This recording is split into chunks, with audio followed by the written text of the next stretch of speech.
everyone, what is up? Hopefully you guys are having an amazing day. Today we're going to be talking about what is happening with XRP in the XRP community. Now in CoinMarketCap, XRP is at 25 cents. We are in the green today. But if we go to the Cryptic Poets tweet, holding XRP through the bear market like...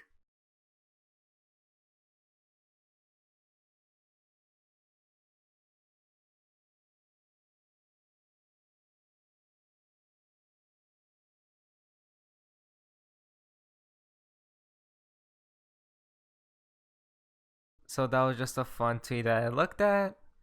But now guys, before we jump into news, I'd like to say I'm not a financial advisor, nor is financial advice, just entertainment value only.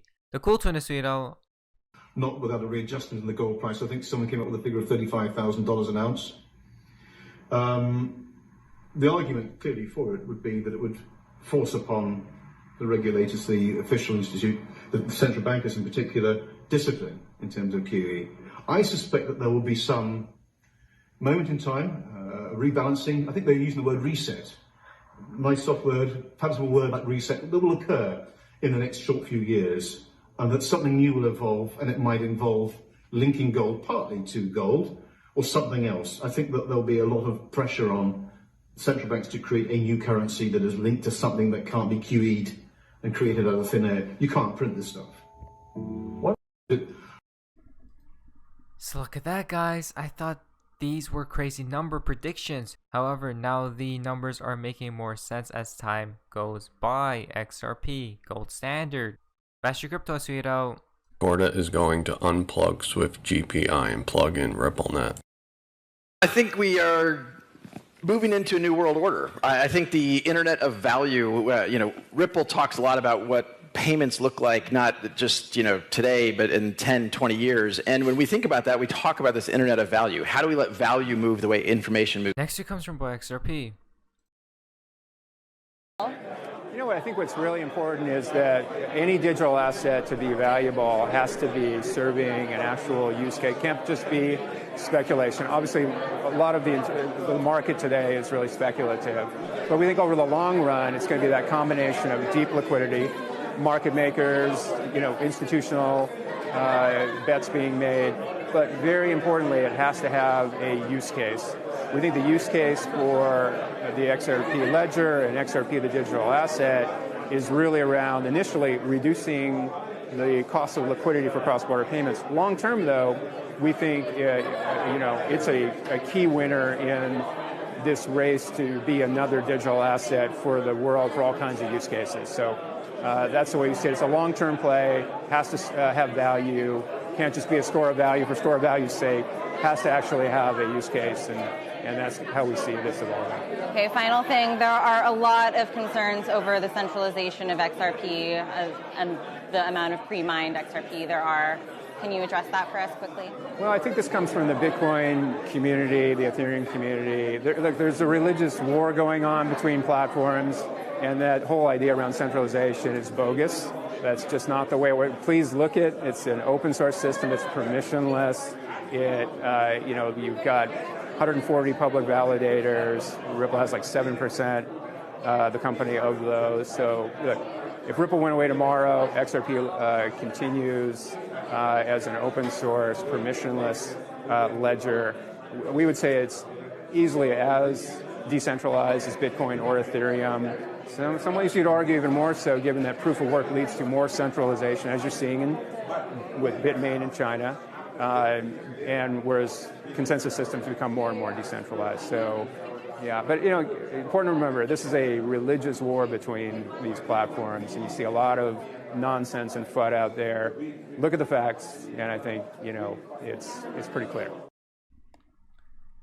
Look at the facts, guys, and you'll see it is pretty clear. But this tweet connects to his next tweet from, once again, Boy XRP. We've known it for ourselves for several years now. The technology's been under development for about 3 years, and now we are working with large scheme providers to test the technology at tremendous scale, national types of volumes. So we're very confident that the system works. The results are already coming back positive, and we intend to build a technology and service a technology that can provide payments for not just the world we live in today, where you have banks communicating with banks and sending payments between each other, retail users sending payments and transactions between each other and merchants, but we're thinking about the future where applications are sending payments and paying other applications, where you have programmatic payments, orders of magnitude away from, larger than the existing infrastructure we have in place today. So there's quite an enthusiasm at the adoption level from the big institutions. That's absolutely correct. I mean, the big institutions use the technology and I think are attracted to the technology for a number of different reasons. It really depends on the type of financial institution. Large financial institutions, I think, are attracted to this idea of being able to send a payment without having to post collateral or reserves to your beneficiary bank. Routing a payment dynamically through an open competitive marketplace of currency traders and FX providers to fund your transactions is a new concept that a lot of large institutions are very attracted to and very excited by.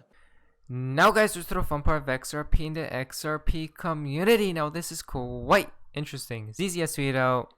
As you can see this right here. If we go down the replies, we can see this, which connects to blink of an eye. What do we think? Next it comes from Gordon Gecko. You see this, Phoenix in October. So that means that price is about to be unlocked. Quick flush out before hundreds, then thousands. We can see those 3 to 4 digit numbers coming into the play very soon. XRP Wealth is sweet out. Let me get this out finally. US definitely has a major role to play, but it will start with EU. Alongside US events, keep an eye out on EU events as well. A market crash or a smooth transition, but both on cards. Either way you win. 2K plus this year. Again guys, time will tell. Newcox is sweet out all of a sudden out of nowhere. So guys, just have your guards up because it'll be sudden out of nowhere. Valjester has tweeted out, having first movers advantage gives Bitcoin immunity. Just kidding. Being a store of value won't save it either because XRP does that. It consumes too much energy and the government hates privacy coins. XRP is your new privacy coin. No one wants Bitcoin, elite-wise. Supreme XRP has tweeted out, I want to make one point. David Schwartz has ties to the NSA and you all think he ended up at Ripple by accident? He was sent to change the financial world and XRP has a major role to play in that new financial system. That guy will be legendary when all is said and done. Next it comes from the one. You guys can pause and read all of this. If we go down here, Wave and Ripple XRP as Sweeto. Very interesting. If the price of XRP is base of the kilo, we would be sitting at $1 million as David Schwartz refers to. Convenient, right? Let's think about this, guys. $1 million? Crypto Whalebot has tweeted out, the United States will be the first country to adopt XRP as its national currency. This will be huge news, but once again, time will tell. Xanderson has tweeted out, we see the change occurring in front of our eyes. Migration to ISO 222 for banks, crypto regulations being implemented, banks allowed to hold digital assets, crypto exchange is now a bank, no doubts anymore, only question is time. Obvious Rise has tweeted out, Bitcoiners before 2020. Banks are evil, Bitcoin is the solution against bad banks, Bitcoin is freedom. 2020, banks can hold the cryptos. Kraken has the official authorization to become a bank. Bitcoiners, wow, amazing. Banks are the best, it's bullish. As you guys can see. The final tweet for today's video comes from Baba Cux, not 2024, but now. Again, the time for modernizing our nation's payment system is now. It's this year, guys. It is this year. But who really knows what will happen at the end of the day? But anyways, guys, hopefully you guys did enjoy today's video. If you guys did, please leave a like, subscribe if you guys aren't already. Feel free to be a member of the channel. I'll see you guys in the next video. Hopefully you guys are having an amazing day. And hey, guys, see ya. This is the beginning of the greatest economic cycle this country has had since World War II. And I knew the things that Donald would do. And he hasn't even got started. But this is the eye of the motherfucking storm, the perfect storm. It ain't never going to get any better. Never. This is perfect for the QLA model. If I could have written the motherfucker a prescription or a formula, I couldn't have written it any better. Low interest rates, money's free, you stupid. Massive chaos. And Donald's going to rip the mother economy apart. And he's going to for practice in a good way. This is it. It ain't never going to get anything better.